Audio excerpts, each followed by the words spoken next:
Hello and welcome back to the channel. I've got an urgent video today that I wanted to release as soon as possible. We've got a couple of updates about the Utah housing market and what you may need to know. So don't miss this one. Let's get after it right now.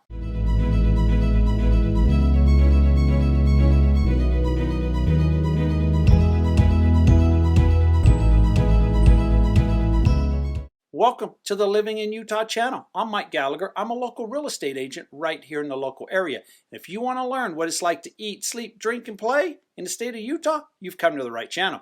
You may consider tapping that subscribe button down below and hitting that bell notification, and you'll receive an alert of every time I release a new video. And honestly, we've been helping people from all over the world buy or sell real estate right here in the local area, and we absolutely love it. So if I can be of any assistance, give me a call, shoot me a text, send me an email. 7 days a week, we got your back when moving to the U state. I felt this was urgent and I wanted to get a video out as soon as possible. The weather is warming up, spring is in full force. It's absolutely beautiful outside. But I'm noticing some changes happening right now in our local market.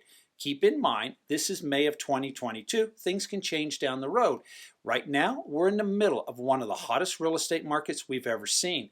But I'm seeing some minor changes in a couple of different areas in our market. So first on the list, we have more inventory coming on the market as we speak. It's actually significant. We're up about 15% in inventory. For a long time, we had very low inventory for many, many months. Now we're starting to see a little bit of an increase on homes in the market. We are at approximately 3,000 homes currently on the market. We were in the low to mid 2,000 range, 2,200, 24, 2,500. Now we're seeing 3,000 homes. Now that is still very low. A normal market would be about 7,000 to 10,000 homes for Utah. I'm also noticing that buyers are out there in full force. The flowers are blooming, the weather is nice, spring is here. After all, during winter, it's wet and cold. Some buyers aren't too keen on looking for a home during that time period. Couple that with the fact that sellers are not keen on listing their home during the winter months when it is snowing, raining, you have dirt, mud being dragged throughout the home, gets on the carpet, gets on the hardwood floors. Somebody has to clean all that up. So most sellers would like to sell their home in the spring and summer. It's also one of the hottest times to sell a home. Also, I know many sellers that like to do remodels and touch-up work during the winter months to prepare their home for the selling season in the spring. So this can be one of the reasons we're seeing the inventory increasing. And some sellers like to list around spring break. They may be out of town, so it's a great time to put your home on the market. People can view the home pretty much 24 hours a day. They're not home, so they're not inconvenienced. We also may see the inventory increase as summer approaches. It's also a great time. A lot of family vacations happen then. Put your home on the market. You won't be in town, so it can be easily shown. Also, during the summer months, both buyers and sellers like to move. Kids are out of school. The weather is nice. After all, during the winter months, if you're moving from out of state, who wants to get a rental truck and move clear across the country, state after state, with possible weather conditions, just trying to get here? Summer is usually the best time to move. The second thing I'm noticing is that interest rates are rising. It's not just here in Utah. Interest rates go up across the United States. They've gone up significantly. But I've said over the last 2 years on many of my videos, as interest rates rise, it will probably cool the market off a little bit. Now, I didn't say it would crash, at least not in Utah. For a crash, we would have to see the supply and demand equation flip upside down dramatically. Basically, way more supply than demand. Also, if we saw interest rates rise significantly to maybe 8, 9, 10, 11, 12%, that could be a huge impact on the market. The other thing that could cause the market to crash would be a financial crash from the investment side, or World War III, or maybe another 9/11 event. Currently, interest rates have gone from under 3% to about 5.1%. It's about where we are today. Did anyone think that we could have went further down? Could we have went to a 2% loan, a 1.5% loan? Probably not. At some point, odds were that the rates were going to rise, and now they are starting to rise.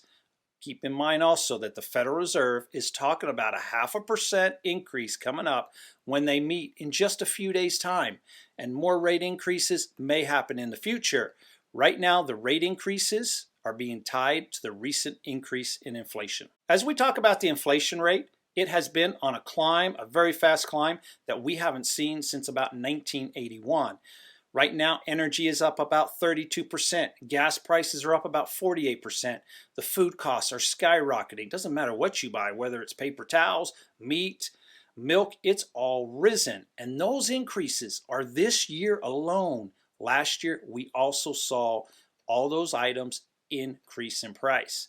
So historically, when we look at the inflation rates, when it rises and the inflation numbers start to fall, it rarely will go back up, climb back up, and hit new highs.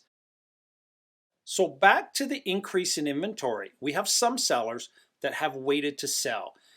They've been sitting on the sidelines, and now they're noticing that the market possibly would be leveling off. So now they are trying to list their home to possibly get top dollar out of that home. We also have some buyers that have dropped out of the market due to the interest rate increases.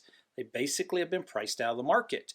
But we're also seeing new buyers that were sitting on the sidelines, and now they're seeing those interest rates climb, and they're jumping into the market to try to snag a home. And don't count yourself out of this market due to the interest rates climbing. You can always buy down your interest rate. Talk to a great lender, find out what your options are. The key to that is talk to a great lender. If you do not have a great lender, I can always recommend one to you. Just shoot me an email or a text message or a phone call. But not having this conversation with a great lender, you possibly would be doing yourself a disservice. Next topic, price decreases. If you're a buyer, you like to see the price go down. If you're a seller, you want to see them rise. We're not seeing many price decreases at the current moment. Occasionally, I'll find a home or two that have had some price changes. Let's call them proud houses with proud sellers that are basically shooting for the moon. And some of these homes will probably have to have price decreases to get them to sell. And some of these homes, the sellers, they're really not motivated to sell, and I feel like they're making a statement by saying, if I get X amount of dollars, then I'm motivated to sell. Remember, here in Utah, we're not living in Hollywood with A-list celebrities throwing ridiculous amounts of money at sellers. It's still a great market and a lot of opportunities for buyers and sellers. First of all, buyers, don't be complacent. Don't think this market is easy peasy, lemon squeezy. It's still a low supply, high demand market. Maybe instead of 10 to 15 offers on a home, on a great home, sellers may get 5 to 8 offers. So if you're thinking about being laid back and waiting a week or two to go view a home, that home may not be available when you go to look at it. For the sellers out there, I'm sure your home is gorgeous and you've done many things to it, many upgrades. But if you want multiple offers, then it has to be priced competitively. This whole raising the bar to new high levels may be coming down. Now, on a serious note, when you have the opportunity to be a buyer or seller, you have to seize the moment. And if you're a buyer, what separates you from all the other buyers? You still need a great agent that'll separate you from the rest of the pack. And for the sellers out there, there's a lot of out-of-state buyers who sometimes could care less what particular city or street your home is located in. They care more about the home quality and the price. They have a wider range when it comes to a particular area. Yes, in-state buyers may want to live on a particular street or a particular part of town, next to friends, next to relatives, but most out-of-state buyers usually don't have that same requirement. So when you're listing your home, keep in mind who your buyer may be. And when you're a seller, look at the comps, because out-of-state buyers look at homes in multiple cities and they will compare the home from city to city and not as much comparison with a particular neighborhood. I've worked with many out-of-state buyers and they are focused on other things than sometimes an in-state buyer will be. And in conclusion, the market is changing a little bit, and as it changes, I will keep you informed. If you have any questions, by all means, reach out to me. Glad to answer anything that I can. And if you enjoyed this video, please give it a thumbs up. Till the next video, take care and stay safe.